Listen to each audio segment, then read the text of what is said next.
Good afternoon, everyone. Want to make sure everyone can hear us.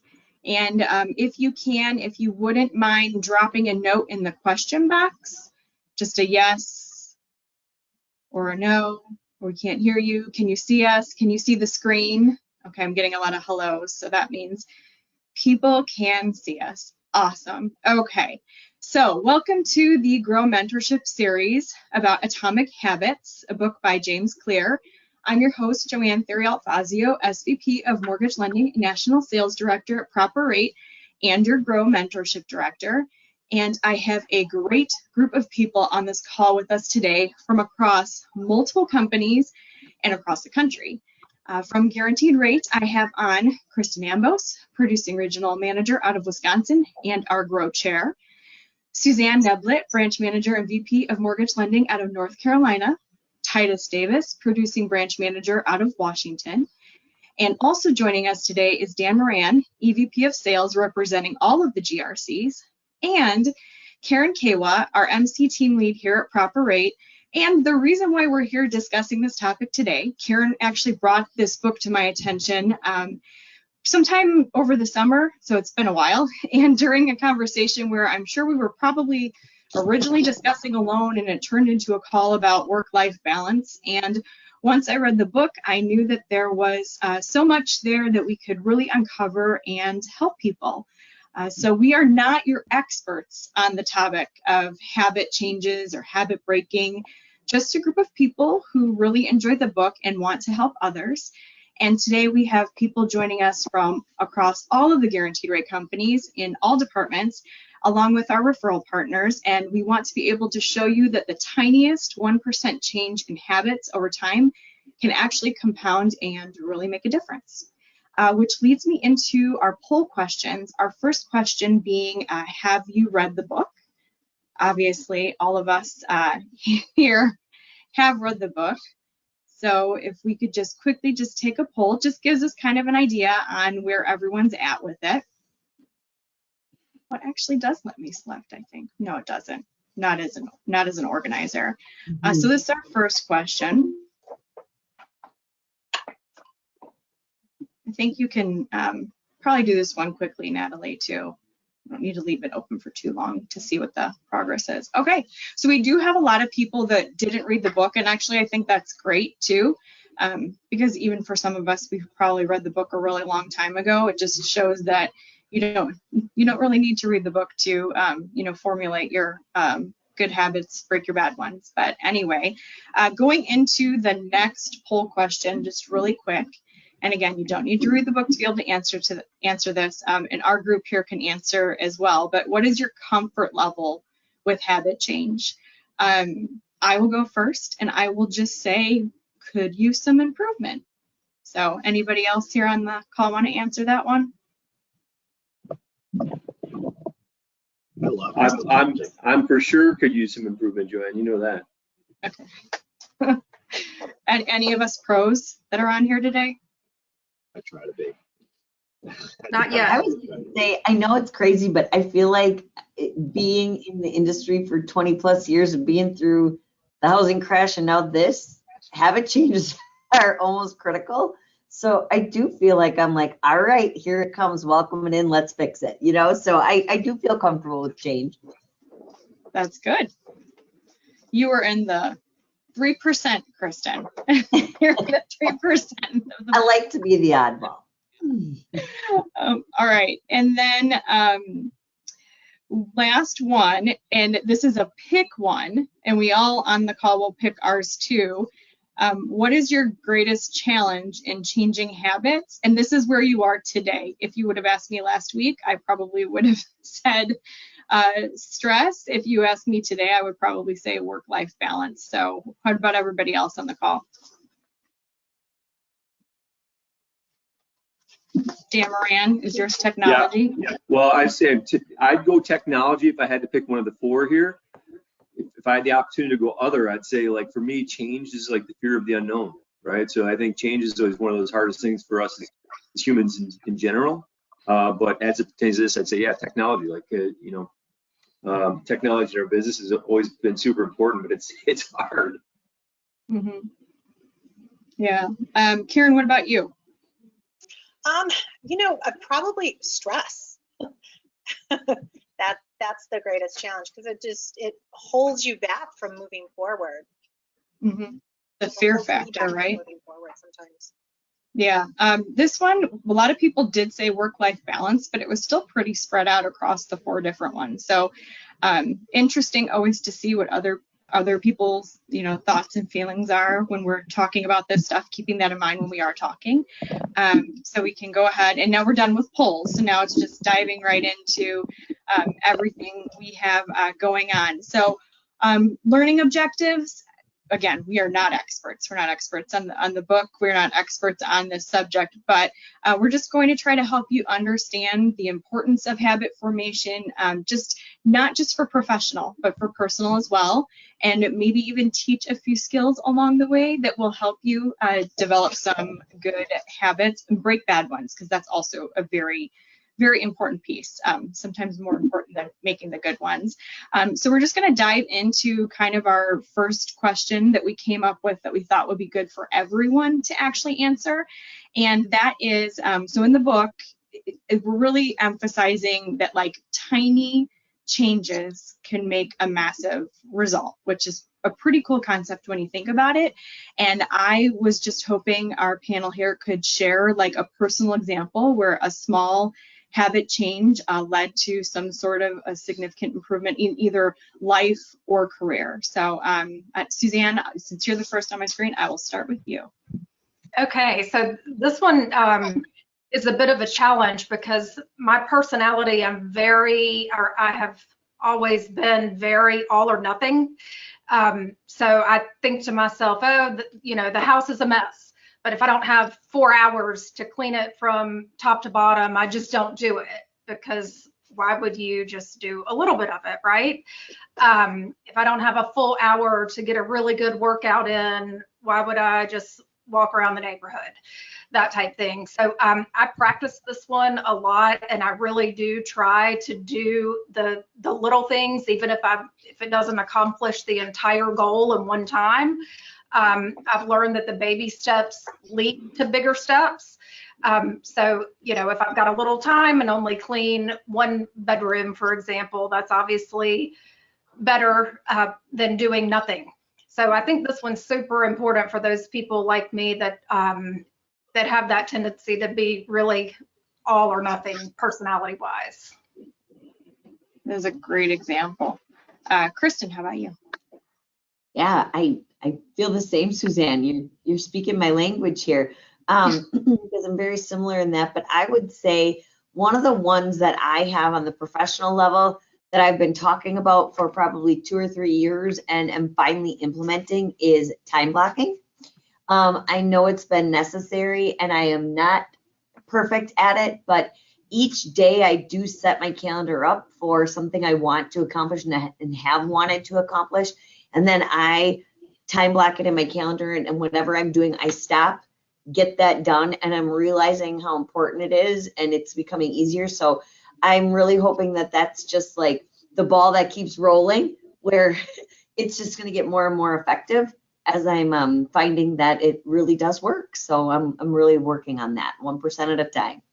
Yeah, and you are speaking my language with that time blocking, because we do talk about that in our Grow Mentorship program a lot, especially for those who are starting out or needing to maybe pivot part of their career. It's like something that's like super important when you have, again, you want a work-life balance on top of it. So you have to get everything done in a finite amount of time.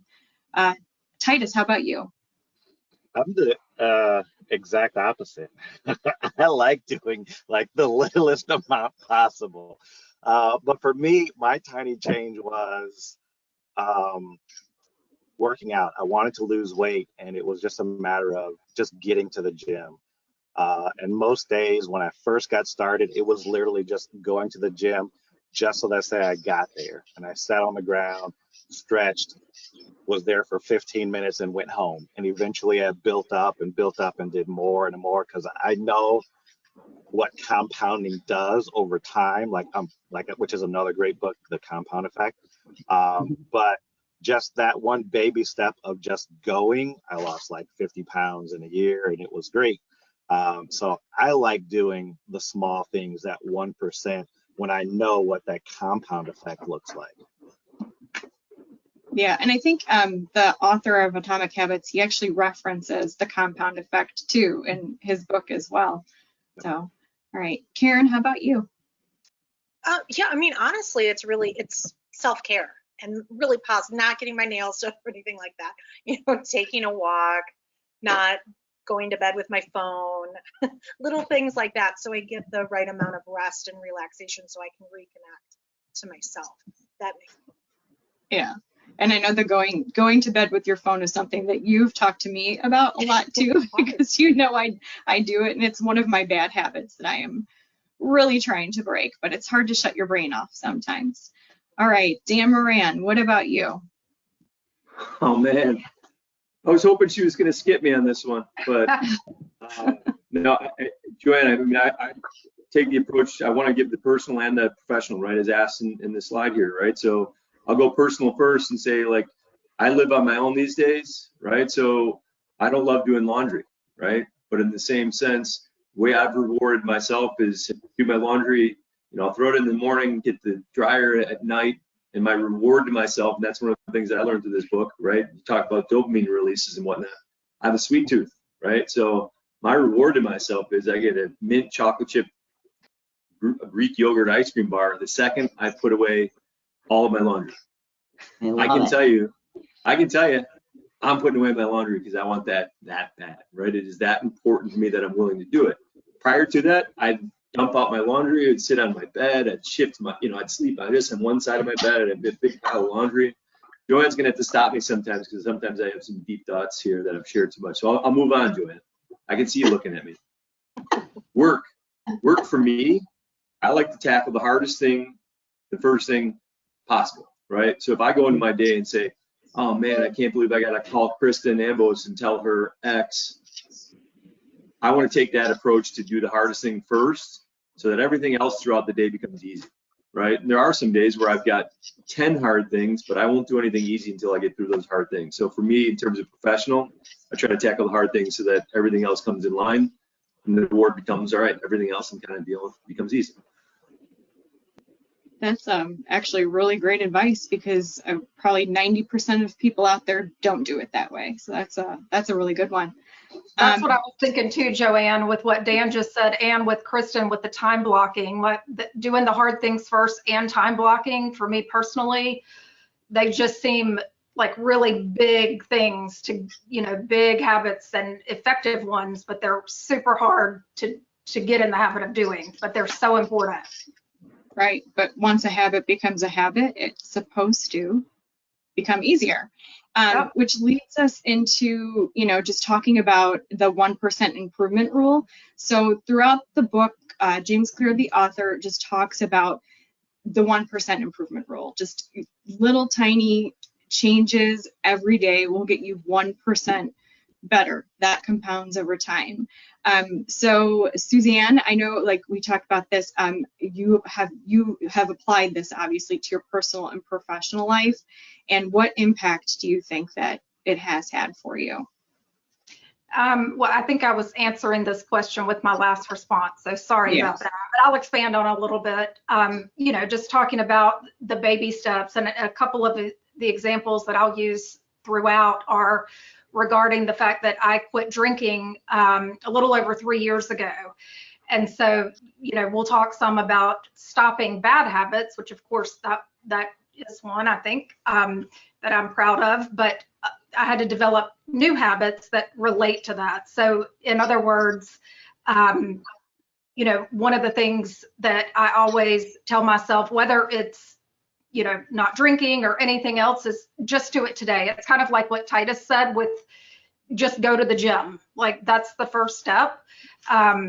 With anything that I'm trying to form a habit, you know, you wake up, you have to tell yourself that you're in control of whether you do this or not. If you're trying to become a person that goes to the gym every morning, you wake up and you say, I'm just going to do this today.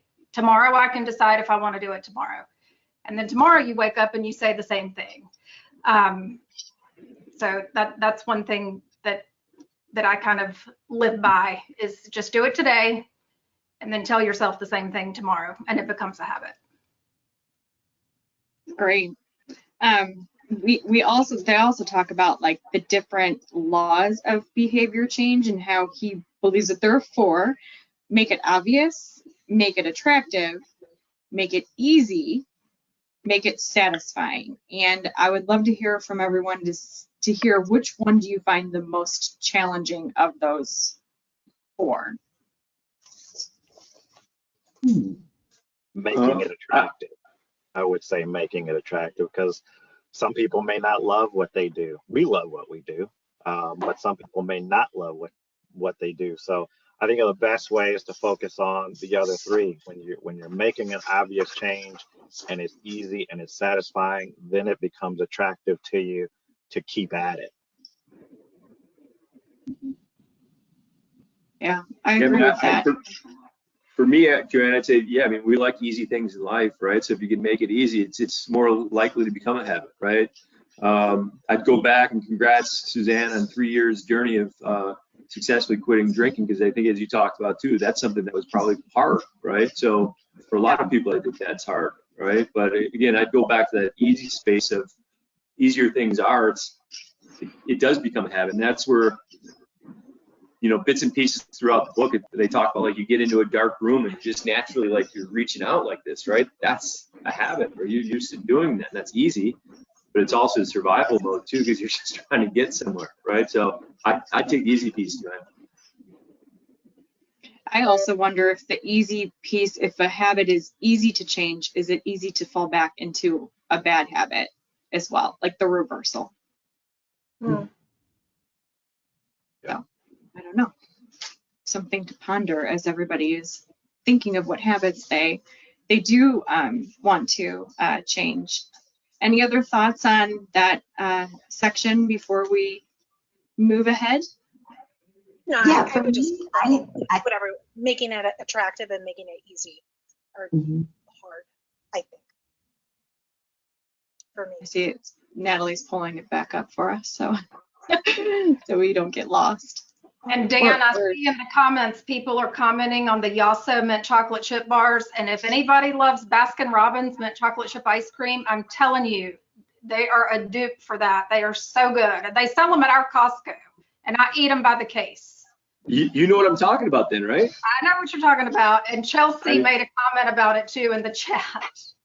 I mean, and hell yeah, when they tell you to, like, take it out of the freezer and let it sit for 2 minutes so it gets a little bit soft.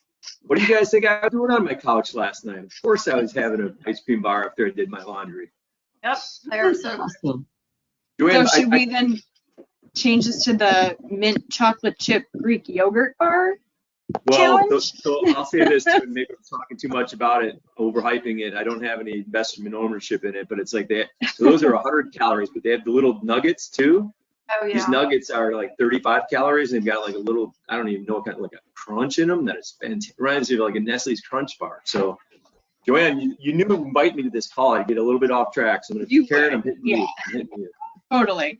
I was just thinking, like, the challenge in this all could be 1 month from now on social, if you're listening right now and you have one of these mint chocolate Greek bars and you take a picture of yourself on social and tag us in it and say that you changed a habit and you successfully did it for 1 month, or you broke a bad habit, we can send you some GRC swag.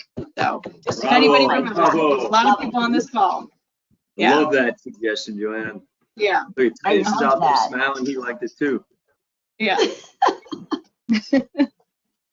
Anyway. I would quickly say, for me, it's making it obvious. So just kind of on this thread that we're talking about, one of the things I had to do for my health was I am trying to fight type 1 and so diabetes. So I was talking to my doctor last year, and what we implemented is fasting. And fasting can be very difficult. And it seems like, oh my gosh, I can never eat to start. And I don't know what you guys, since we're talking about food, this fit right in for me. I was like, oh my gosh, I'm never going to eat again. And it was really bothersome to me. But started with, 12 hours. Then I went to 13. And now I consistently do 17 to 18 hours. And I'll do a 24-hour fast in the middle of the month. And but it's amazing the benefits and the satisfaction I feel from it.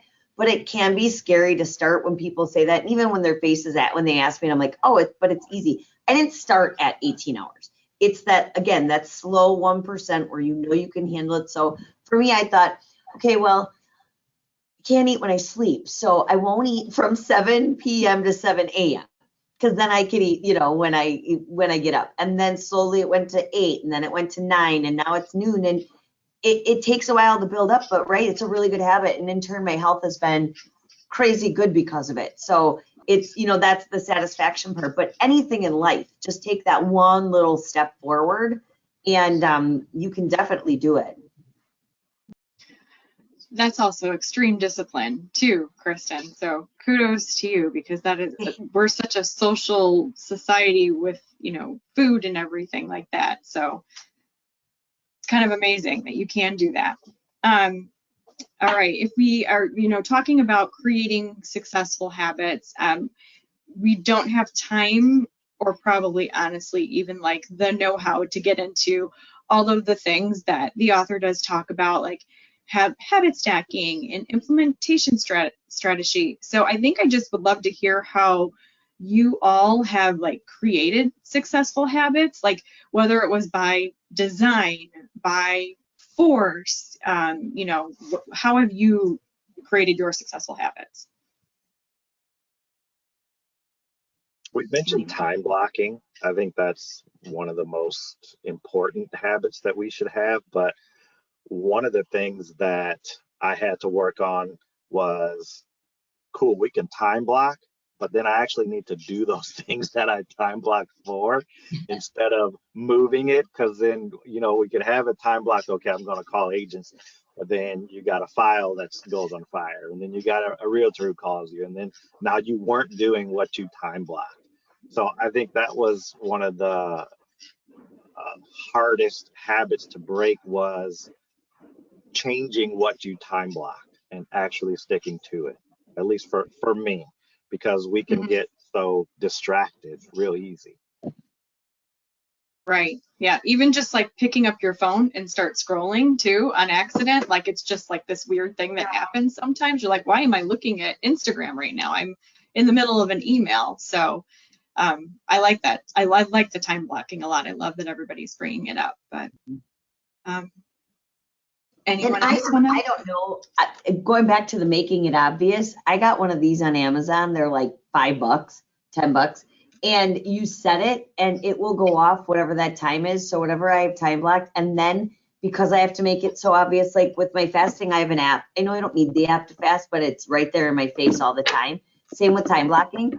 So I'll set it for, 30 minutes, and I'm going to do all my cards for the week. So I set it for 30 minutes. My cards are all here and they're done, ready to be mailed out. It's that easy. And then you hold yourself accountable to this little block. Crazy enough, it works. So I don't know if any of you, but they're so worth doing. And you have to look at it. And if you have 5 minutes left, I think, okay, who else can I send a card to, or what else can I read, or what else can I do in this 5 minutes? And now I've got to be more successful within that time blocking because I have this thing staring at me. Just the little things that work, Yeah, well, the physical presence of something too is the helpful reminder, even to, stay the course, I guess.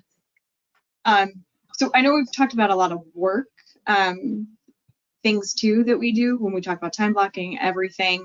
Karen, I know you shared with me that one of the things that you implemented after reading this book initially, I think, was just, being a better listener.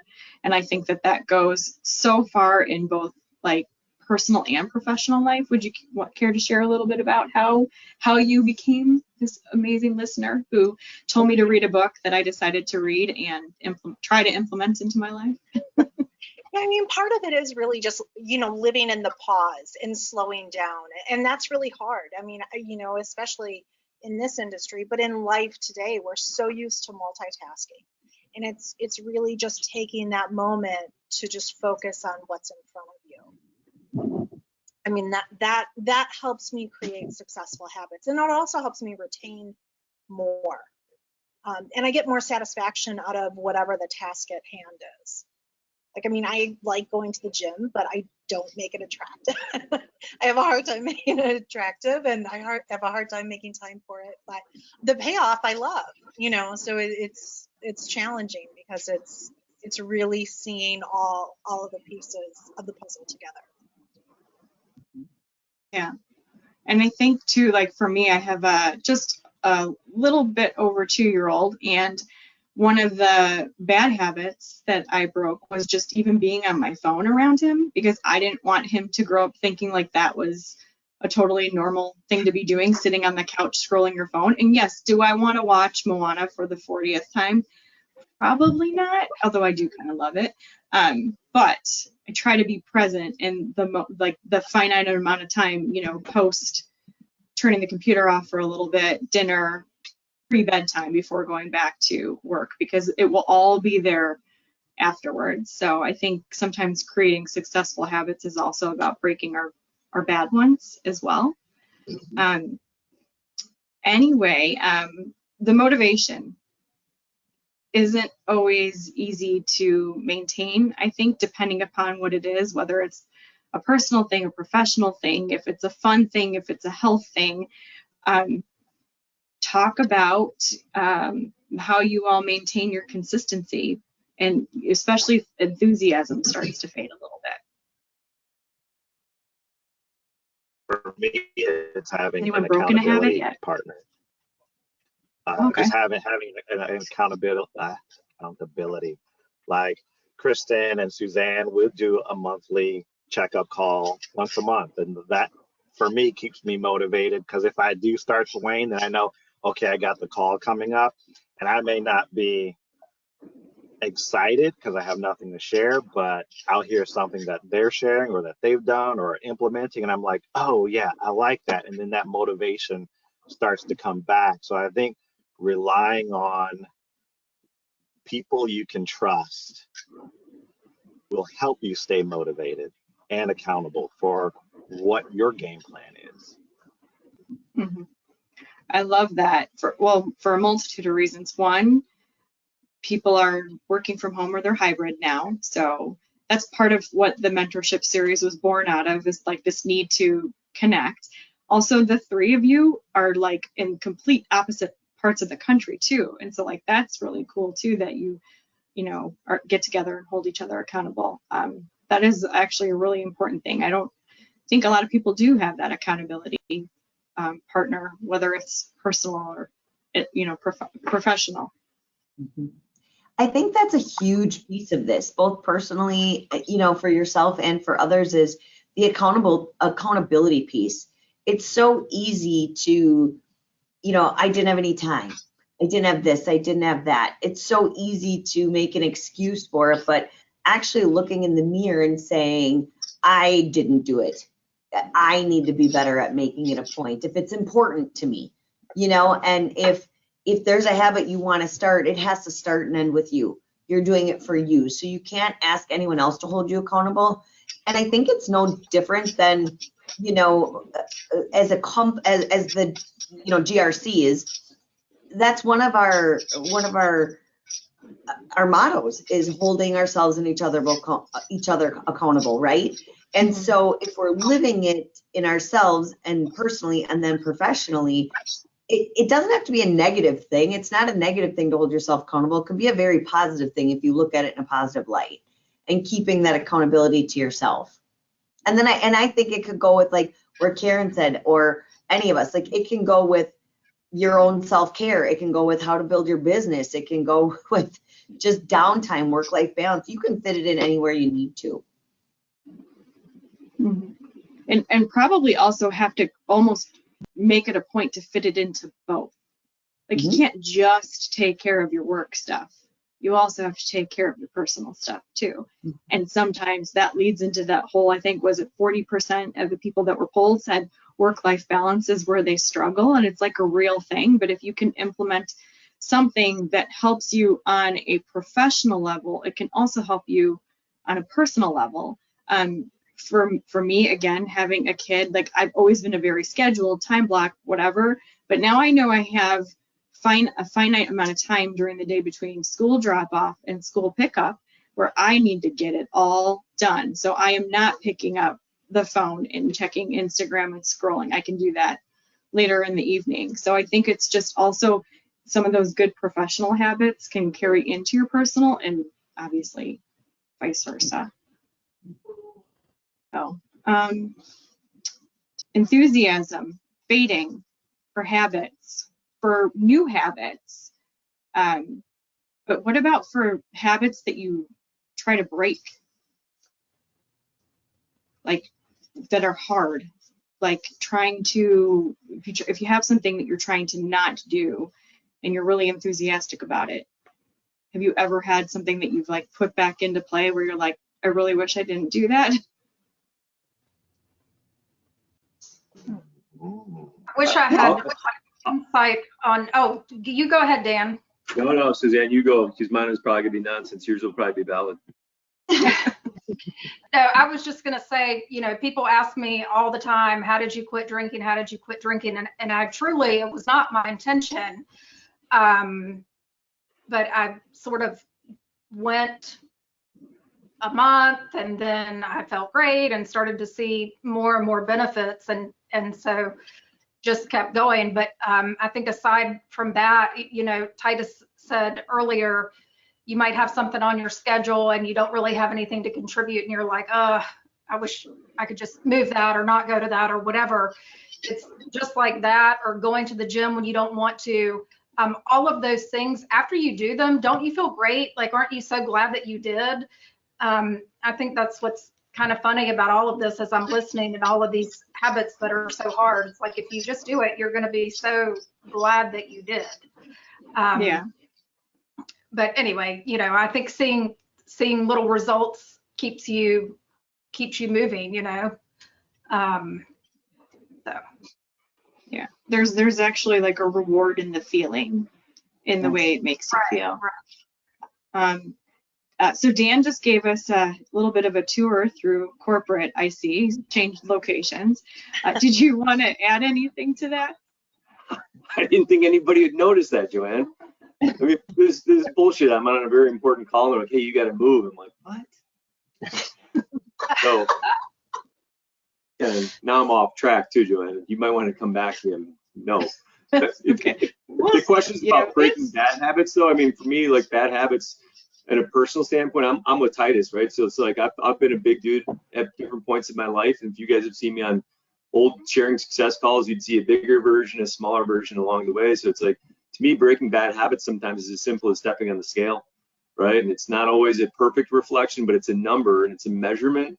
So I know if there's 5 days that go by and I haven't stepped on the scale, that means that I've been eating pizza for the past 5 days and I don't want to step on that scale, right? But I have to do it, right? So in that sense, it's like step on the scale in a professional standpoint. If you haven't gone out and made 5 calls to referral partners or to agents or whomever it is, this, as I say, this is directed to our salespeople, like, and do it, right? And from an operational standpoint, if there's things that from a learning standpoint you haven't done, then do it. Like, that to me is still stepping on the scale. Titus, you know what I'm talking about, don't you? It's like, it's hard, man, right? Some days you're like, I do not want to step on that scale. Yeah. Right? But you have to do it because you hate doing it? No, you hide from it because you know the answer. Yeah. Hide from it. Especially when you've gotten out of your routine, your habit routine, you've gotten out of it for 2 or 3 days and you're like, oh yeah, I had a little extra this or I ate a little extra that. And you're like, but my weigh in, because I weigh in on Monday, Wednesdays, and Fridays. Mondays, because I have to see what damage I did over the weekend, and you don't want to get on that scale. But again, having that keeps you accountable, going back to being accountable. And I think that's a key term, Joanne, if I could just go on that, because I've heard a number of people say it is accountable. Like, you want to create good habits, like have an accountability partner, verbalize those things with people and tell them what you're going to do. You know, and for those of you who might want an accountability partner, me, like, let me know, but be ready. I'm going to call your ass out if you don't do it. And you do the same thing to me. Right. So I know that there was an individual at this organization I spoke to not too long ago. I'm like, so what are you going to do? Right. And this person listed out like 10 things that he was going to do. I don't think he expected the email follow-up yesterday that I sent him 10 days later and be like, so did you do those things? Believe it or not, it took him a little bit of time to respond to me, but humbly said, first there was the excuses of why I couldn't do things, and then it was like I did, kind of half-assed and did some of these things. But when you do have accountability partners, I think better habits can be formed and worse habits can be broken, right? So everybody said it. I think there's power in accountability. Agreed. Stephanie, And I also think about the scale thing, she said, or all of a sudden your clothes don't fit. So that's probably a pretty good motivator. Yeah. When Amazon starts showing up every day because you have a new wardrobe coming, then you know. then you've broken your habit, your promise to yourself. Yeah. We also comment on Kristen's laugh. Kristen has like the best little giggle laugh that she does in this call. Like, listen to it. It precedes me. The reputation of it precedes me. That's for sure.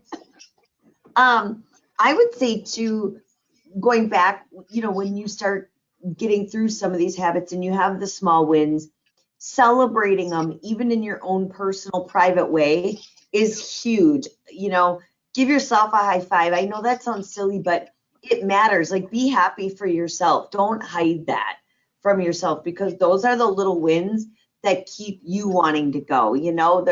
There's never a day when I get, for instance, we're out really pounding the pavement this last few months, right? My husband jokes and he's always like, you're the hardest working woman I know, doesn't make any money in January and February, because we're just, on the sales side and the ops side, we're pounding out pre-approvals and power VPs and, we're doing all this work, but we're not necessarily seeing the closings come through. We're coming out of that, right?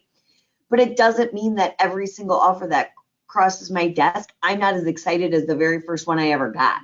Like, I still celebrate every accepted offer that comes in, because for me, that makes you want to keep going out and making the calls and doing the business. And it is exactly that. When you pick up the hard file or you pick up the phone, like, oh shoot, I haven't made calls in a couple weeks, I better get started. I feel weird.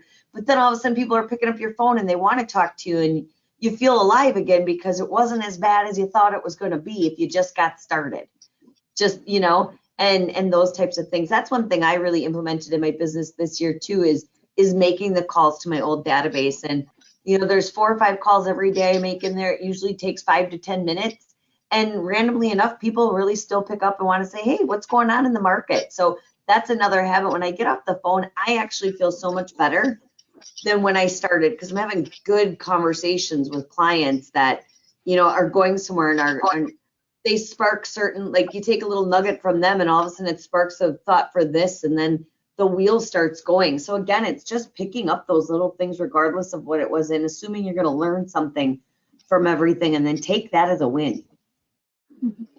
And you brought up doing the calls again, meaning that you probably used to have it as part of like your daily routine in the past. Mm-hmm. And it makes me think of certain things that I used to do in my business that I don't do today that I should implement. And I think we probably could all relate to that. And so how long do you think it takes to break one of your good habits? Like, you're doing it, and then all of a sudden you don't do it for a couple of days. You don't go to the gym. You don't make the phone calls. You don't do your time blocking. How long until you feel like that kind of goes off the rails and you're like, oh, I actually have to like start all over again with this? I think mentally you feel like, oh my gosh, I have to restart. But once you get in it, and the sooner you can get in it, the better, the more you realize it wasn't restarting. It was just, taking a day or two off. And I think that that's with anything, is to not beat yourself up for eating the Haagen-Dazs instead of the yogurt bar. But then enjoy the Haagen-Dazs for the day and get back to the yogurt bar tomorrow. Like, I love in this analogy because it can go to anything. Right. I would never have thought that today's call would have been about ice cream at all, but it works. You invite me to these calls. Like, it's not my fault. I mean, like, but I'd say, going back to like what your question was, I think it depends, right? And again, Suzanne, I want to compliment you again, like what she shared today in terms of her journey to quit drinking and successfully doing so for 3 years. That to me is much different than like if I just want to like make it a goal to lose 10 pounds, right? Because at some point, I could get off course one day and eat a slice of pizza and then be like, all right, I got to get back on, right? Yeah. Certain things take a true like 100% or 1000% commitment to do it. So again, I applaud Suzanne. I'm sure there's other people out there that have done what she's accomplished, right? And I'm sure there's some people that want to do that, right? I think it depends, but I think you have to do it. You have to be consistent. There is nothing wrong with starting over, right? If you make it a goal and you fall off, like getting back on course. But again, for me, and I keep pulling Titus in this space because he and I sound like we share the same journey. It's like, yeah, there were some days when I want to lose weight and I'd eat like crap for 5 days, right? And I would not want to step on that scale, but then I'd have to get back on, right? And then from a professional standpoint, there'd be things that I didn't want to do for 1, 2, 3 days, but it's like you just have to embrace it, you have to go with it, you have to do it. Yeah. Kind of shifting, well, not necessarily shifting gears, but just talking about more about overcoming obstacles.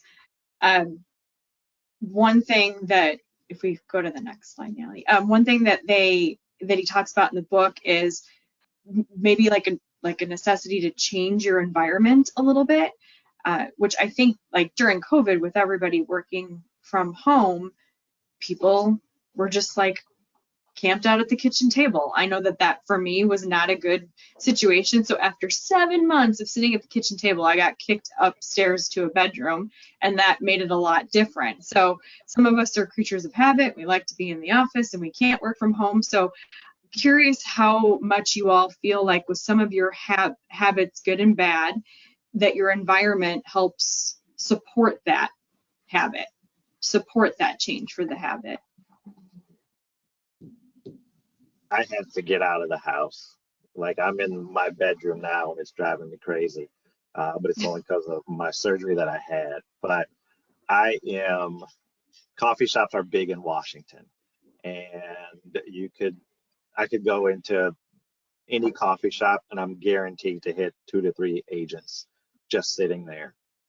So for me, I was getting out of the house, getting out of the office, going somewhere where I could be an extrovert and my ADD can still function, and be able to start conversations with agents as they just come in and out. So for me, just getting out of the house, getting out of the office was the change that I needed habit-wise. And so now I'll work from a coffee shop 2-3 days a week, and just hang out there, and that worked for me.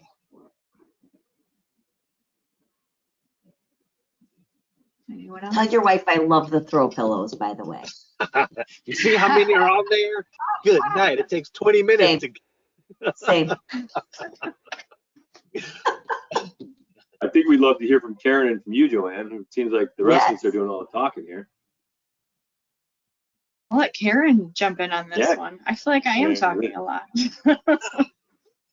Modifying my my environment. I rely on friends. I just had a conversation with a friend that I haven't talked to in forever, and we're both kind of going through some changes, and it was really great to reconnect with them because it gave me the opportunity to say, okay, yes, this is the right change to make. I just need to stay the course. So I think it's part of it. It ties into the accountability. Like that accountability person can also be your cheerleader. And I really like the metaphor of the getting on the scale. I really like that, Dan. I mean, I think you can use that for everything.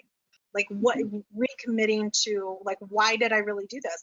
And if you've gone off track, maybe reassess and say, okay, this isn't really what I wanted to do, or I'm not going in a direction that I want with this goal. How do I redirect? What's another way? Because you don't want to like spin your wheels and just get frustrated. I like that, Karen, the redirect, because sometimes the goals we set for ourselves are not the right goals, or also making attainable goals, I think is good too. Like when we talk about that 1% improvement, whether it's I want to increase my volume by X, or I want to be able to finish X in a certain time frame, or I want to make sure I reach out to a certain amount of friends, like setting more realistic goals too, so that you don't have to not complete them or have to redirect as well. It's a great point. I don't even know how you would make or create a technique to break a bad habit necessarily, like to make something unsatisfying. Like, is it like the whole pour salt on your food when you don't want to? That's what I think of instantly when I read that. If you don't want to eat something, pour salt on it or put a napkin over it. But breaking the bad habits, I feel like I'm personally still working on my bad habit. It comes and goes, and it's just as silly as can't shut my brain off at night, have my iPad on, and I'm scrolling my phone and Instagram at the same time, literally falling asleep because I just can't shut my brain off. It's probably also why I can't shut my brain off. I will go through periods of time where I try to put that iPad, leave it wherever my laptop bag is, put my phone like further away. But I find that sometimes it's just hard to shut my mind off at night, and that for some reason does it for me. Probably should read a book instead, but that is usually done on my iPad anyway, so therein lies part of the problem. But different techniques to break bad habits. Does anybody have something that they feel like really works or would resonate? My therapist, who recommended I read this book, he had me do the SNAP method, and it was wearing a rubber band on your wrist and causing physical pain and saying no. So whenever my mind was going to go to where I didn't want it to go, it was snap and say no. And then do it like discreetly if you're in public so that people don't think that you're crazy. But that helped me because it was the opposite of Pavlov's dog. If you guys know what that is, ring the bell, get a treat. So it was like the opposite of that, the negative thought, negative pain, and that helped me break my mental bad habits. I think going back to the environment too, you just have to be really aware of the things that might trigger a bad habit. So for example, and I hate to keep going back, but it's just such a good example. But when I first quit drinking, I would, 6 o'clock rolled around and I'm like, now we were so busy during that time. So that helped, except for when we started working from home, because we were so busy that I was consistently in the office until 7 or 8. Well, if you have a glass of wine when you get home at 7 or 8, you're probably not going to drink all that much because I go to bed pretty early. But then being home, it's like it kept moving earlier and earlier. And so, I would just try to find things to do in those evening hours. And I don't know about anybody else, but I'm a gigantic bargain shopper. I absolutely love TJ Maxx, Marshalls, Home Goods, and their entire family of TJX companies. And so I would literally go to one of those 3 times a week around 6 o'clock, 7 o'clock, just so that I'm not at home, where the wine is or whatever. And then, I think also picking up new hobbies or, it doesn't have to be anything gigantic, but during that same time frame, I started kind of random, but buying like older designer handbags, and I did all these tutorials and got into Facebook groups, and I learned how to fix them up and sell them for a little more money. I mean, it was just fun, and so then I'd get hyper focused on that, and that's what I wanted to do every night. So I think removing yourself from situations or environments where that the bad habit is likely to happen is important. It's a great point, Suzanne. You were talking about the bargain shopping, and I was thinking I actually deleted my Amazon app because I was doing too much shopping and we were having too much delivered. So that was deleted. It made my husband really happy. But everybody, that was probably another bad habit that I did break and I have stuck with. So that is one that I have been able to break. But setbacks, I think, are also probably just a natural part of life. I don't know anybody who's perfect. I'm definitely in that camp of not being perfect. So I think too, it's just about how to overcome it, which we've talked about a lot, even just throughout the time that we've been here on the call, is just how everybody has been able to, you know, face an obstacle and also overcome like certain setbacks and everything. I think key takeaways, one of the key takeaways for me would just be like that accountability partner. It's something that we used to do in the beginning of time at GR. We used to always have accountability partners, so it's nice to hear that that's something that still is done on a regular basis. But let's talk long-term success. I don't know how long this book has been out, but I think the idea of changing habits, breaking bad ones, it's not a new concept. I think the author, James Clear, just puts it in a way that really makes sense and is really attainable for a lot of people, that 1% improvement. So just curious, some of us have been probably trying to live by this for a little bit longer than others, but how do you measure the success of your new habit? Like, is it and like evaluating its effectiveness? Is it like a personal feeling? Is it a number on a scale? Is it a professional goal? Like, how do you measure what you're doing if you're doing it effectively? Yeah, I'll go first, and it goes back to the scale. I mean, it's in terms of habit forming for better eating, working out, different things like that. Yeah, stepping on the scale starts to do it, right? How my clothes feel can do it, right? So I'm hoping my shirts will be tighter in my upper body and my arms rather than in my belly, right? I'm not going to necessarily go from a XL shirt down to a medium. That's just not who I am. It's not how I'm built, right? From a professional standpoint, I think some of the small habits like that can be measured by what you've done for other people and how they react or respond to it, right? So I think too, there's little things I think for a lot of us, if you do them day in and day out, and so somebody else gets satisfaction, like shit, I get tons of great satisfaction out of that. Mm-hmm. Yeah. On the work side, I love Bomb. I love videos. You guys know I'm on social media, so when I hear, oh, I really like what you did, oh, I've never seen a lender do that, like that kind of feedback that I hear kind of lets me know that, okay, whatever I'm doing, it's working, because that's the response that I want to be getting to let me know that I'm on the right track.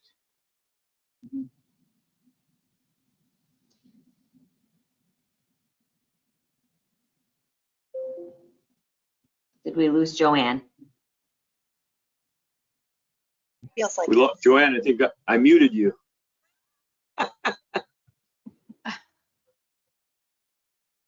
No, you're still. Karen or Suzanne's gonna have to say something now because Joanne's on mute. No, she's not. Yeah. Oh man, more technical difficulties. We start off with bad audio. I'm walking around. It's good. People like this shit. It's real. Karen, what do you got? I can moderate this thing. I would even as far as like meeting goals, it's like I said earlier, it's just constantly reevaluating. Yeah. And seeing what's important.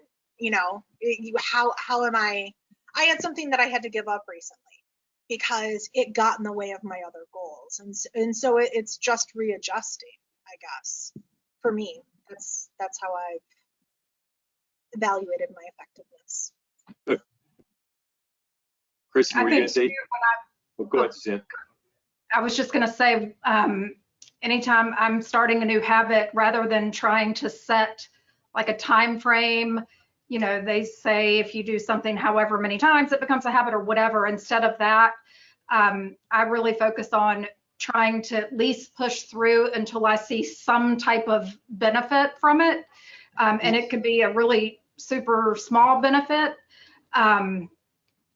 But typically when you do something long enough to see a benefit, even if it is minor, you're going to keep doing it, you know, that back to the compound effect. So that's my thing, is I'm not going to stop until I see. Now, if I did something forever, you know, for a year and don't see any results or whatever, I obviously wouldn't go that long. But, you know, all these great habits that we've talked about, if you do them you know, for a month or whatever, you're gonna see results, and then that's hopefully gonna motivate you to keep going. Joanne, you Yes. back with us? No, we cannot. We can read the lips. Joanne, now is a great time. I think it's a perfect time, I think, right? Going in, can I just say this? I'm not asking permission, I'll just do it, right? I was asked to be on this call, and I'm like, all right, I got to read a book. Like, I'm not a big reader, right? I will tell you, I bought the book, I got about halfway through the book, and then I was struggling with it. So I became solution-based, and I went into Spotify, and I typed in Atomic Habits. There's a 20-minute version that I've since listened to about 10 times. So why share that too is I'd say for those of you out there who may be like me and not, you know, books aren't like your everyday thing. I'm not saying I don't read it all, but at some point use the tools that you can, right? So Joanne or Kristen shared her time clock, right? If a book on tape is going to help you listen to it or be more effective, like don't be afraid or intimidated to look at alternative solutions to help you get to your goals, right? And I think again, when you're seeing positive impacts of your goals, that's where those, at least to me, that's where those habits keep on coming in, right? So Karen, was it terrible that I admitted that I didn't read the whole book? Pardon? Yeah, was it terrible that I admitted I didn't read the whole book? No, Oh, thank God. no. Oh, No, like you did, you found a solution. I mean, that's what happens, you know? It just, I was talking to my sister about a book, but she has to commute to work twice a week. And it's far, it's like 2 hours. And that's how she solves her problem, because she can't. Yeah. She's a busy executive, you know? You find ways around it. Yeah. I'm proud of you, Dan. That was the highlight of the call for me. Karen is proud of me.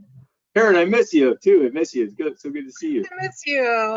You know, it's a love fest on this call. That's what everybody signed up for today, Joanne, right? Yeah. I was going to say, we still have almost the same amount of people that came on are still on right now. And 70% of people didn't read the book, but they wanted to come into this call to see what it was about. And I think that's the first step.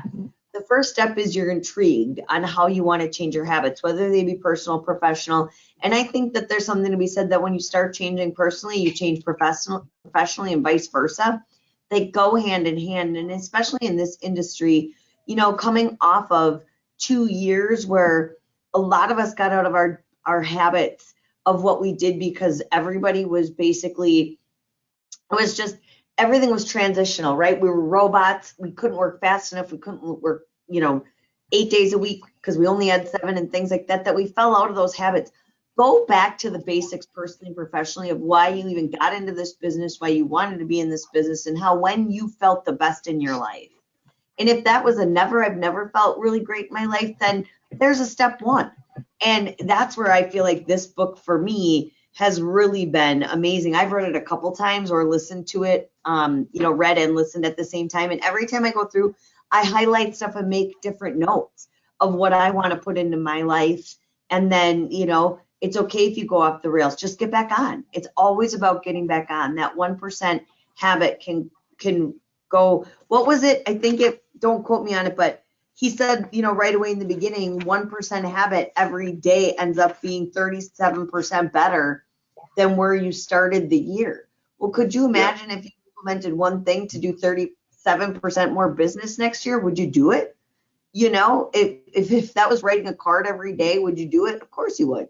It's something easy. So just start with the small stuff. That to me was where I was like, oh, holy cow, that makes a lot of sense. And if you don't do it, you're getting further and further behind. And for yourself, both personally and professionally. So that's what really stuck out to me in this book was just that the simple physics, if you will, the math on it. And to not worry about the valley of disappointment.